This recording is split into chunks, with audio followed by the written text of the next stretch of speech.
Hey, deserving listeners, this is part 2 in which I react to the Oprah interview with Meghan and Harry. Let's get to the show. My name is Dr. Kirk Honda. I'm a therapist and a professor. Let's watch.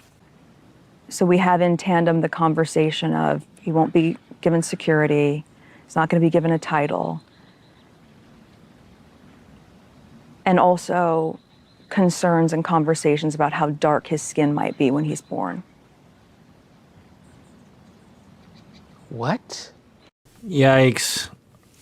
So if that's true, which it sounds credible, and it wouldn't be surprising, then big time yikes that the royal family would be outwardly concerned. We would imagine there would be inner concerns or hush-hush concerns, but that there were vocalized concerns about a child in the royal family who was not white. Then Meghan is talking about how they were going to strip the titles of her children. They were not going to give the children security, which I don't know. If Meghan is telling the truth here, then why would they do that? Is it purely from a racist point of view? Were they trying to push her out of the family? Were they just angry at her? Does Meghan misunderstand something? I don't know. But if it was a racist decision, if it was a way of trying to put her in her place or something, then wow, that is quite a statement. We can imagine that. I mean, as a mixed person myself, I am sometimes completely surprised when racism hits me in the face and I'm like, oh yeah, that's right. I mean, stuff has been happening to me recently. Some of you might even know about it.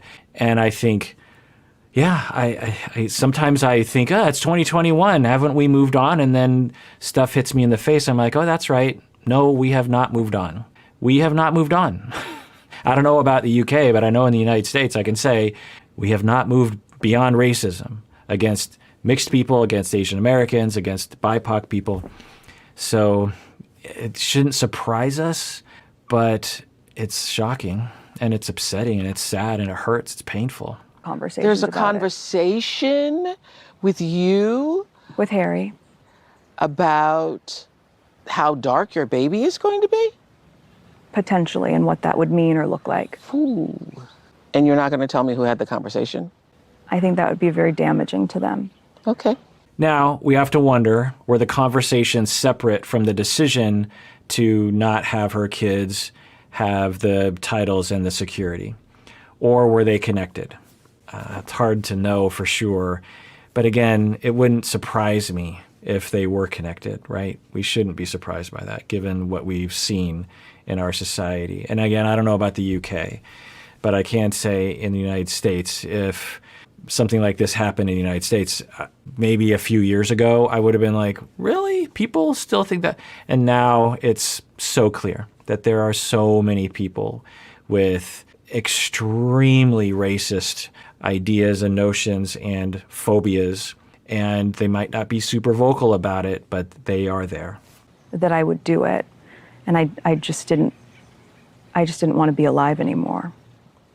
And that was a very clear and real and frightening,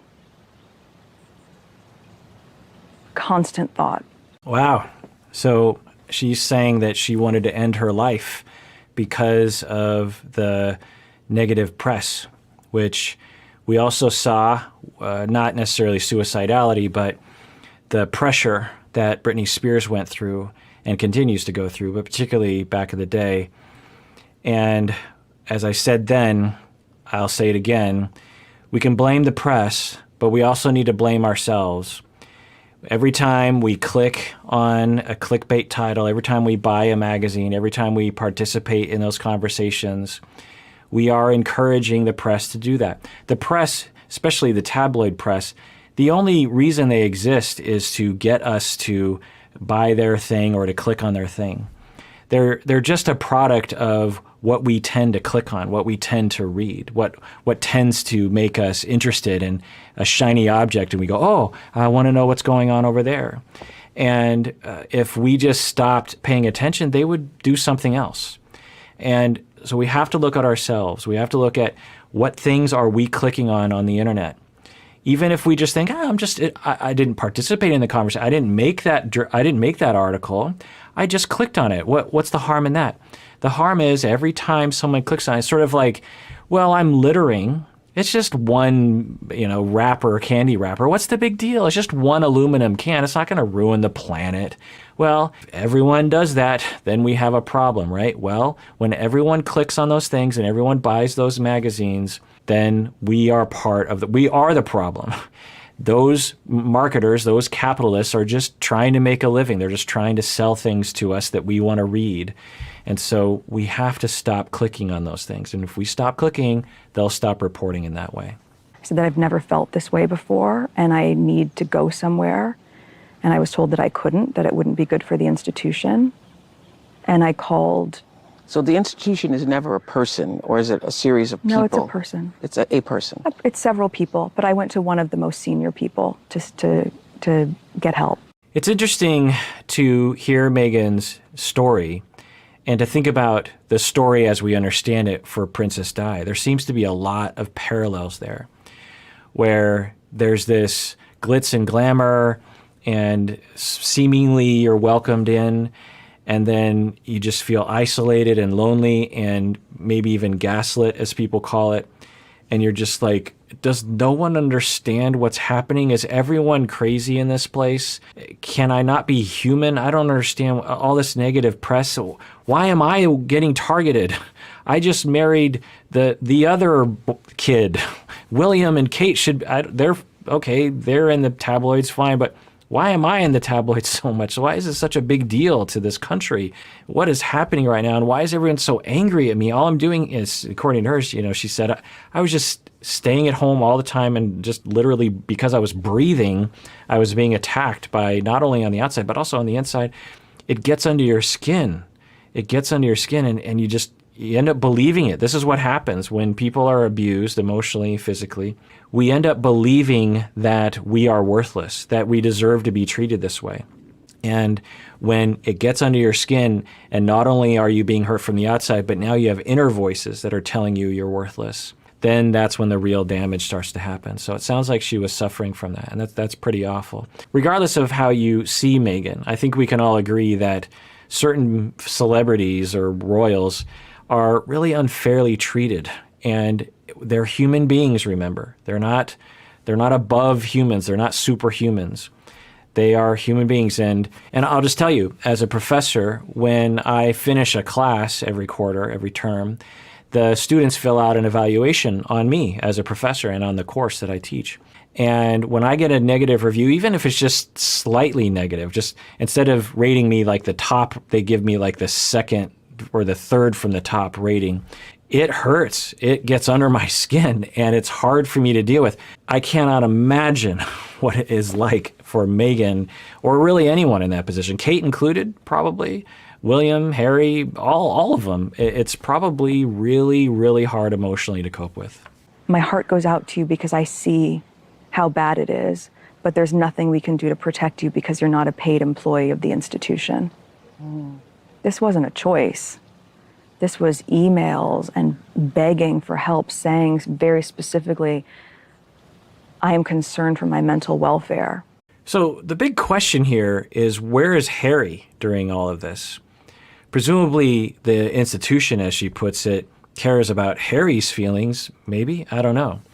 So I wonder what the full story is there. Presumably she went to Harry and said, I'm suffering and I might even want to die because of the pressure and the stress and the loneliness and the hatred. Was Harry advocating for her, or was Harry not? Was Harry kind of advocating for her, but not enough? I wonder what's going on there. I don't want to be alive anymore. I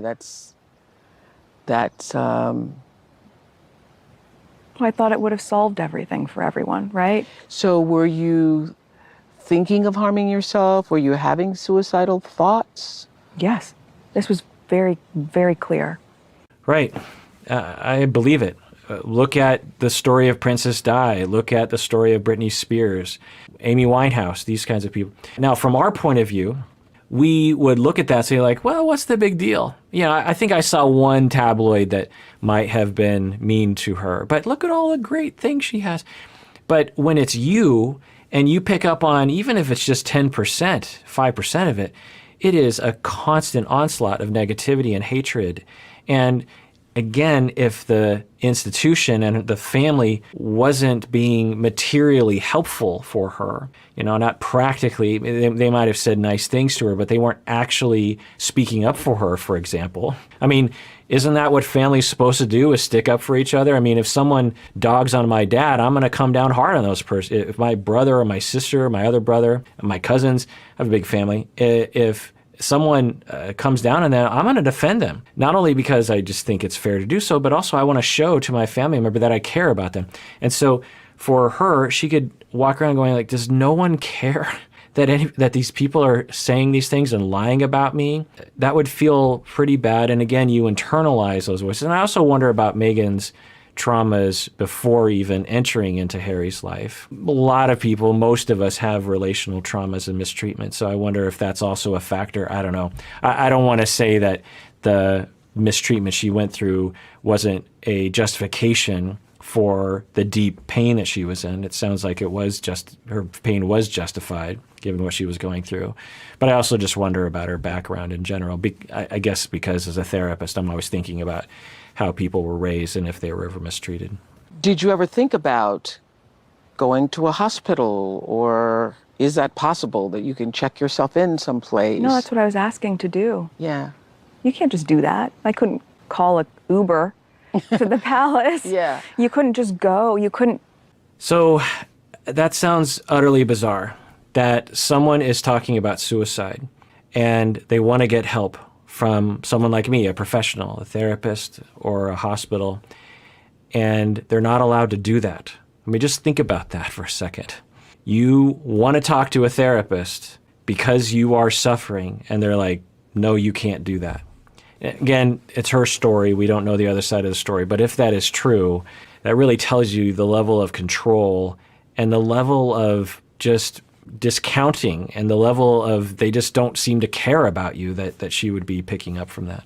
That was the last time until we came here that I saw my passport, my driver's license, my keys. All that gets turned over. I didn't see any of that anymore. Wow. Again, this is her story. I don't know the other side of the story.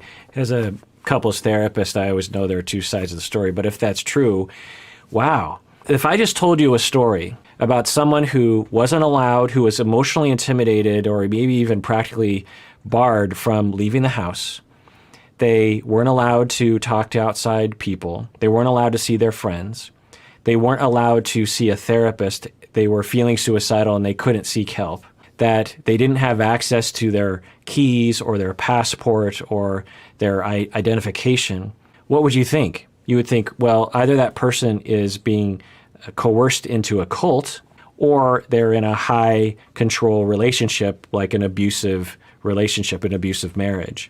That's what you would assume, right? But what she's describing is the royal family. Wow. Methodical, and this is not who I am.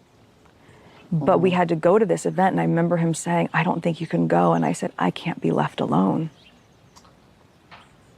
Because you were afraid of what you might do to yourself? Wow. As someone who treats people who suffer from suicidal thoughts, I can tell that that is a pretty high level of concern. And by the way, if you or anyone you know might be having suicidal thoughts and you're not connected with a mental health professional clinician, you can just Google the National Suicide Prevention Hotline anywhere in the world. And you can email them, you can go to their website, you can do a chat, you can call. And make sure you do that. People often have suicidal thoughts that will spike, and if we can get people through that spike, almost all the time, the individual will thank those who helped them get through that moment. So don't isolate. And that as your suffering is happening, and you do what Meghan did, which is, one, you reach out to people, and hopefully those people will actually help you and allow you to talk to a professional. My God, to not let her do that is completely inhumane. And could be you consider that to be a crime. Someone is saying, I might die of suicide, I need to talk to a professional, and you don't let them? It sounds like a crime to me. I don't know. Isolation is a major factor in completing suicide. So we really need to do all that we can. And again, the National Suicide Prevention Hotline, just Google it and contact those people, please. You deserve help. You really, really do. All right, well, that does it for that episode of Psychology in Seattle. Tune in next time when I continue reacting to the interview. And everyone out there, please take care of yourself because you deserve it. You really, really do.